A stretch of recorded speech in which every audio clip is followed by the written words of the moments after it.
नमस्कार। BP tutor में एक बार फिर से आपका हार्दिक स्वागत है। ये वीडियो कक्षा 7 के गणित के छात्रों के लिए है और इसमें कराएंगे इकाई संख्या 2 घातांक, और घातांक में अभ्यास 2C होगा। तो 2C का सवाल नंबर 1 है। ये लिखा है 12 गुणा 12 गुणा 12 गुणा 12 गुणा 12 गुणा 12 को घात रूप में व्यक्त कीजिए। अब इसको सुना घात रूप में, तो इसके लिए क्या करते हैं, ये संख्या है हमारी आधार। अब देखते हैं आधार कितने बार है, 1 2 3 4 5 6, तो ये घात होगी 6। अब ये आधार हमारा 6 बार है, तो इसके लिखेंगे 12 की घात 6, क्योंकि जितना घात संख्या होती है 1 2 3 4 5 6 बार है, तो 6 कहलाएगा हमारा घात, तो 12 की घात 6 ये इसका उत्तर हो गया। अब करते हैं सवाल नंबर 2। 15,625 को आधार 5, आधार 25 एवं आधार 125 के घातीय संकेतनों में व्यक्त कीजिए। तो सबसे पहले करना है आधार 5। इसके लिए क्या करेंगे, जो हमारी संख्या है 15,625, इनके निकालने हैं गुणनखंड, और ये करेंगे हम पहले 5 से। तो 5 से करना है भाग। जब तक 5 से भाग हो जाएगा, 5 से भाग करते जाएंगे। 5 तिया 15, 5 गुण 5 12 हो गए, 5 दूनी 10 और 5 पंजे 25, और फिर 5 से करेंगे। 5 छंग 30, 12 हो गए, 5 दूनी 10, 5 पंजे 25, और फिर 5 से करेंगे। 5 गुण 5 12 हो गए, 5 दूनी 10 25 हो गए, 5 पंजे 25, और फिर 5 से करेंगे। 5 दूनी 10, 5 पंजे 25, और फिर 5 से करेंगे। 5 पंजे 25, और फिर 5 से करेंगे। 5 गुण 5, तो 1 2 3 4 5 6, ये 5 आएगा 6 बार, तो 5 को लिखेंगे हम 6 बार। अब हमारा आधार हो गया 5, और ये 6 बार है, तो 6 हो गया घातांक, यानी ये हो गया 5 की घात 6। अब है दूसरा 15,625। अब इन्होंने कहा है आधार 25। अब करेंगे 25 से भाग। 15,625 में 25 से भाग करेंगे, तो 25 का पारा पड़ेंगे 156 में, तो अलग कर लेते हैं भाग। यहाँ कर लेते हैं 15,625, 25 6 150, बचे 6, उतारेंगे 2 62 हो गए, 25 दूनी 50, 2 बचे, 1 उतारेंगे 5 125 हो गया, 25 पंजे 125, तो भाग करने पर आ गया आपका 625। और फिर करेंगे 25 से भाग। 25 दूनी 50, 12 बचे, 125 हो गए, 25 पंजे 125, और फिर करेंगे 25 से एक बार जाएगा, तो अब आया हमारा 25 3 बार। तो ये 25 हमारा आधार है। इन्होंने कहा है आधार 25, और ये 3 बार है, तो 25 की घात 3 हो गया इसका आधार, यानी आंसर। तो ये हो गया 25 की घात 3। अब तीसरा एक और निकालना है 125। अब आधार 125 लेंगे, और संख्या वही है 15,625। अब करना है इसमें 125 से भाग। 15,625 में, तो 125 से करेंगे तो एक बार जाएगा 125, और बचेंगे फिर इसके बाद 31, यानी 312, और फिर जाएगा ये 5 बार, ये सॉरी 2 बार जाएगा, और फिर जाएगा 5 बार, और फिर करेंगे 125 से, तो यह एक बार। तो ये आ गया 125 गुणा 125। अब ये 125 2 बार हो गया है, तो आधार हमारा 125 है और घातांक 2 है, तो इसका उत्तर हो गया 125 की घात 2। अब करते हैं सवाल नंबर 3। 0.0001 को आधार 0.01 पर घात रूप में व्यक्त कीजिए। अब निकालेंगे हम 0.01 आधार पर घात कितनी आएगी। तो इसके लिए क्या करते हैं, सबसे पहले हम करेंगे इसके गुणनखंड 0.001 और किससे करने हैं 0.01 से। तो यहाँ कर देते हैं 0.01 से 0.0001। अब करेंगे इससे भाग, दशमलव के बाद 2 अंक हैं तो यहाँ लाएंगे 0 और ये इस जोड़ के लिए 0 आ जाएगा और 1 एकम 1 और फिर करेंगे 0.0 से जाएगा 1 बार।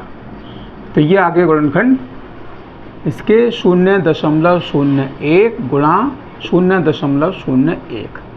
तो ये हमारा आधार है 0.01 और ये 2 बार है तो घात हो गया 2।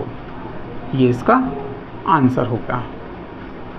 अब करते हैं सवाल नंबर 4 में क्या है, -343/512 को आधार -7/8 पर घात रूप में व्यक्त करना है। तो सबसे पहले हम करेंगे -343 के गुणनखंड और -7 से करना है। तो ये चिन्ह माइनस कराएंगे बाद में। सबसे पहले करते हैं 343 के गुणनखंड और वो करेंगे 7 से, क्योंकि ऊपर 7 है। तो 7 चौक 28, 6 बचे 63 हो गए, 7 9 63 और फिर 7 से करेंगे 7 7 49 और फिर 7 से करेंगे 7 एकम 7। तो ये आ गया 3 बार 7। अब चाहे तो इसमें माइनस चिन्ह इस तरह से लगा सकते हैं। तो इसका उत्तर हो गया -7/3। अब करते हैं 512 के गुणनखंड। इसको जो है 8 से करना है, क्योंकि इसमें आधार दे रखा है इसलिए हमें 8 से करना पड़ेगा। यह आधार 8। तो 8 6 48, 3 बचे 8 चौक 32, फिर 8 से करेंगे 8 8 64 और फिर 8 से करेंगे 8 एकम 8। तो ये आ गया 8 3 बार। तो इसका उत्तर हो गया 8 की घात 3। अब हमारा सवाल है -343/512 और इसमें -7 की घात 3 है और 8 की घात 3 है। तो ये इस प्रकार से हमारा हो जाएगा -7/8 की घात 3। ये इसका उत्तर हो गया घात के रूप में। सवाल नंबर 5, 1000/1331 को आधार 10/11 पर घातीय संकेतन में व्यक्त कीजिए। तो जो हमारे 1000 है इसमें करेंगे गुणनखंड 10 से और 1331 में करना है 11 से। तो पहले निकालते हैं हम 1000 के गुणनखंड और 10 से करेंगे। 1000 लिखेंगे, 10 से करना है भाग, 10 एकम 10, 2 शून्य बचा, 10 एकम 10, 1 शून्य बचा और 10 एकम 10। तो आएगा 10 3 बार इस तरह से। अब क्या करना है, ये हो गया आपका 10 की घात 3। अब निकालना है 1331 के, ये भी इसे निकालेंगे 1331 और इसमें करना है 11 से भाग, क्योंकि बटे में 11 है। तो 11 एकम 11, 2 बचे 23 हो गए, 11 दूनी 22, 1 बचे 11 हो गए, 11 एकम 11 और 11 एकम 11, 1 बचा 11 हो गए, 11 एकम 11 और 11 एकम 11। तो ये आ गया 11 3 बार। तो इसका हो गया 11 की घात 3। तो इस प्रकार से हम देखते हैं, इसको तो लेते हैं।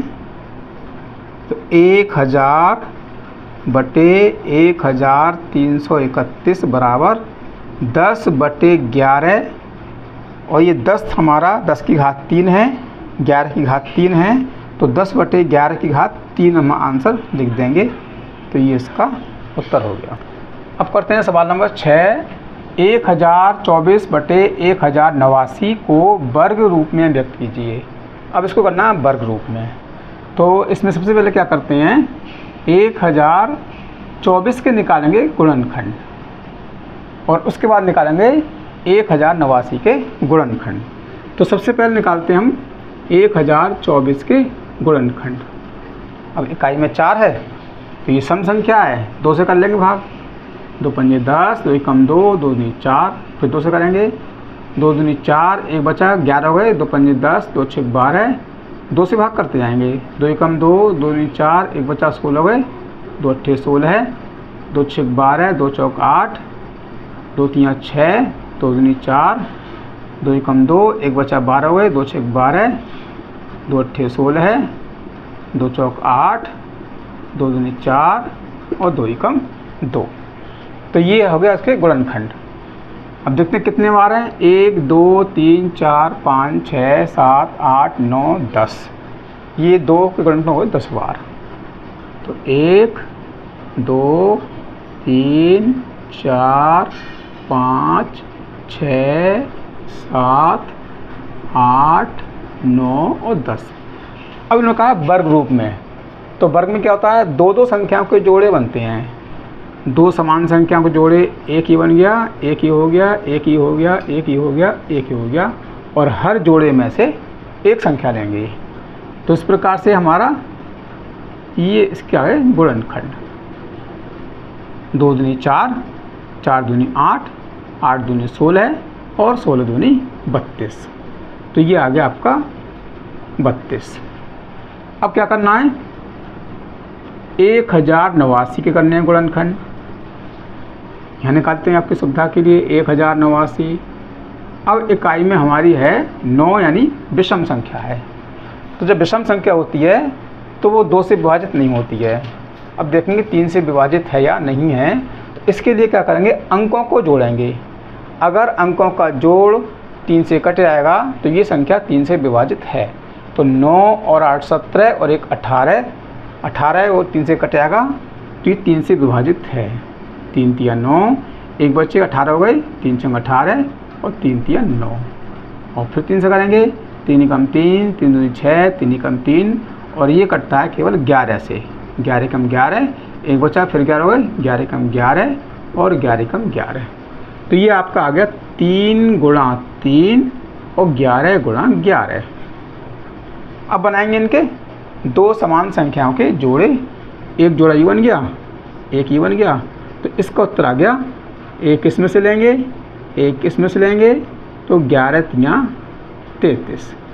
इसका आ गया वर्ग 33। अब क्या करना है, 1024 बटे 1089 बराबर ऊपर की संख्या का आंसर ऊपर 32 और नीचे की संख्या का आंसर नीचे 33। तो 32 बटे 33 आ गया इसका वर्ग रूप। इस तरह से ये इसका उत्तर हो गया। अब करते हैं सवाल नंबर 7। तो सवाल नंबर 7 में क्या क्या है, घन रूप में। घन का मतलब निकालना गुणनखंड है, और फिर 3 समान संख्या के जोड़े बनेंगे। तो पहले निकालेंगे हम 512 के गुणनखंड। तो 512 के गुणनखंड निकालते हैं, लिखेंगे ये दीर्घ यहाँ से कर लेते हैं, ये है 512 के गुणनखंड। तो 1 2 3 4 5 6 7 8 9, इसमें 2 है 9 बार।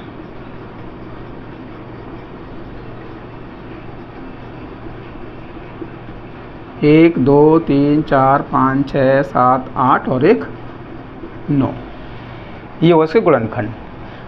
घन रूप का मतलब है 3 अंकों के जोड़े बनेंगे। 1 2 3 इसका जोड़ा बन गया, 1 2 3 इसका जोड़ा बन गया, 1 2 3 इसका जोड़ा बन गया, और हर जोड़े में से एक एक संख्या लेंगे और फिर गुणा कर लेंगे। 2 दूनी 4, 4 दूनी 8। इसका उत्तर आया 512 का 8। अब करते हैं 729 का। तो यहाँ निकाल देते हैं आपकी सुविधा के लिए। जैसा कि आप जानते हैं इकाई में 9 है, तो ये विषम संख्या है, 2 से नहीं कटेगी, 3 से काट लेंगे।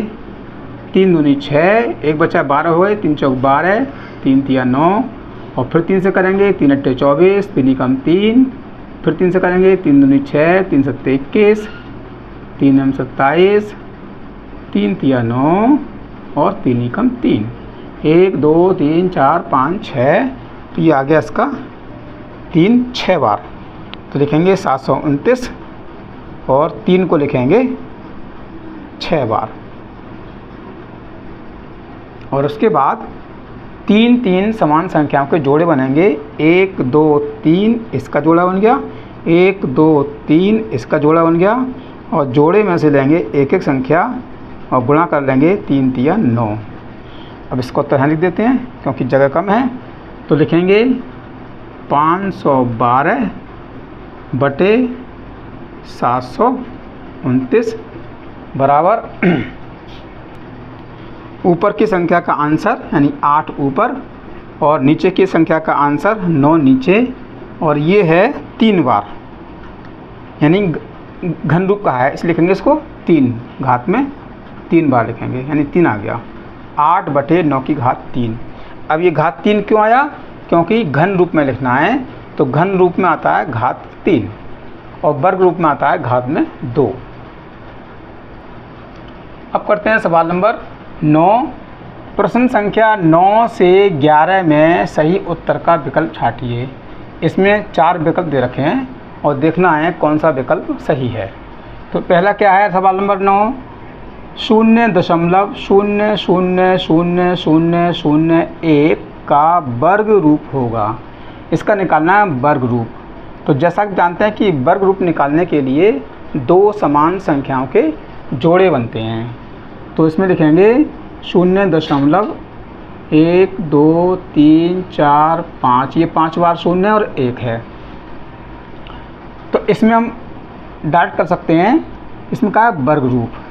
तो वर्ग रूप में 2 संख्याओं के जोड़े बन सकते हैं, 1 2 3, इस प्रकार से इसके बन गए 3 जोड़े। और हर जोड़े में से एक संख्या लेंगे, तो पहले लिखेंगे ये 0.0, ये 2 शून्य का जोड़ा है, एक इसमें से लेंगे 0, फिर 2 शून्य का जोड़ा है, एक इसमें से ले लेंगे 0, और फिर 0 और 1 यानी 0 और 1 है, इसमें से लेंगे 1। तो ये हो गया हमारा उत्तर 0.001। तो विकल्प नंबर 2 हमारा सही है। तो 2 पर लगाएंगे सही का निशान। तो मुझे आशा है कि ये सवाल आपको समझ में आ गया होगा। अब है सवाल नंबर 10। 0.05 की घात 3 का मान होगा। जैसा कि आप जानते हैं कि जितनी घातें होती हैं उस संख्या को उतनी बार लिखेंगे। तो ये है 0.05 की घात 3, इसको लिखेंगे हम 3 बार। तो 0.05 गुणा 0.05 गुणा 0.05, इस प्रकार से हम इसको 3 बार लिखेंगे। और अब करनी है गुणा। पहले करेंगे 5 की 5 से गुणा 25, और 25 करेंगे फिर 5 से, इसका आएगा 125। अब ये दशमलव है, तो 1 2 3, ये 3 शून्य हैं, तो 3 शून्य लाएंगे बाईं ओर, 1 2 3 इस तरह से। अब देखेंगे दशमलव कहाँ आएगा। 2 के बाद इसमें है, 2 के बाद इसमें है, और 2 के बाद इसमें है। यानी हम कह सकते हैं कि दशमलव के बाद 2 अंक इसमें हैं, दशमलव के बाद 2 अंक इसमें हैं, और दशमलव के बाद 2 अंक इसमें हैं। तो गुणा करने में दशमलव अंकों को जोड़ लेते हैं, 2 और 2 4 और 2 6। दशमलव आएगा दाईं ओर से 6 अंक पीछे, यानी 1 2 3 4 5 6, और 1 0 अपने आप बढ़ जाता है। तो ये उसका उत्तर हो गया। तो यहाँ लिखेंगे इसका उत्तर 0.0000125, ये इसका उत्तर हो गया। अब देखते हैं कौन सा विकल्प सही है। तो विकल्प देखने पर हमें ये ज्ञात होता है कि विकल्प नंबर 4 सही, यानी 4th नंबर इसका विकल्प सही है। तो 4th पर लगाएंगे हम सही का निशान। अब सवाल नंबर 11, 64 बटे 125 के घन रूप में। घन का मतलब अभी आप कर चुके हैं। घन में सबसे पहले बनते हैं जोड़े यानी गुणनखंड। 64 के गुणनखंड बनते हैं। तो चाहें तो आप इस तरह से निकाल लें 64 के गुणनखंड। इकाई में 4 है, सम संख्या है, तो 2 से भाग कर लेंगे। 2 3 6, 2 दूनी 4, 2 कम 2, 2 6 12, 2 8 16, 2 चौक 8, 2 दूनी 4, 2 कम 2, 1 2 3 4 5 6।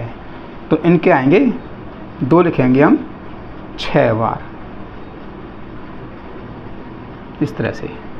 अब इन्होंने कहा घन रूप में, तो घन रूप में 3 समान संख्याओं के जोड़े बनते हैं। 1 2 3 इसका जोड़ा बन गया, 1 2 3 इसका जोड़ा बन गया, और जोड़े में से संख्या लेंगे हम 1 1 और गुणा कर लेंगे 2 दूनी 4, तो इसका उत्तर आ गया 4, यानी 64 का आ गया घन 4 घनमूल।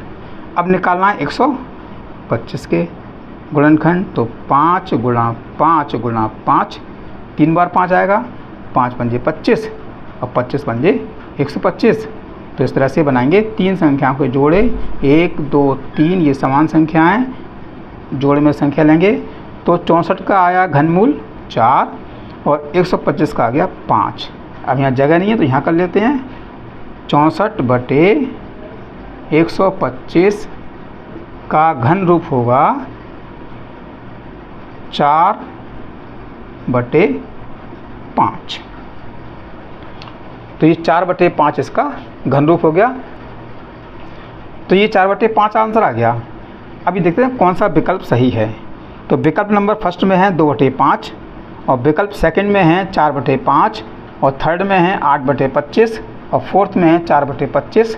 तो इसके आंसर के अनुसार हमारा विकल्प नंबर सेकंड सही है। तो मुझे आशा है कि ये सवाल आपकी समझ में आ चुके होंगे। अगर आप चैनल पर पहली बार आए हैं तो चैनल को सब्सक्राइब कीजिएगा, जिससे कि आने वाले लेटेस्ट वीडियो आपको मिल सकें। वीडियो को लाइक कीजिए और अपने साथियों में शेयर कीजिए।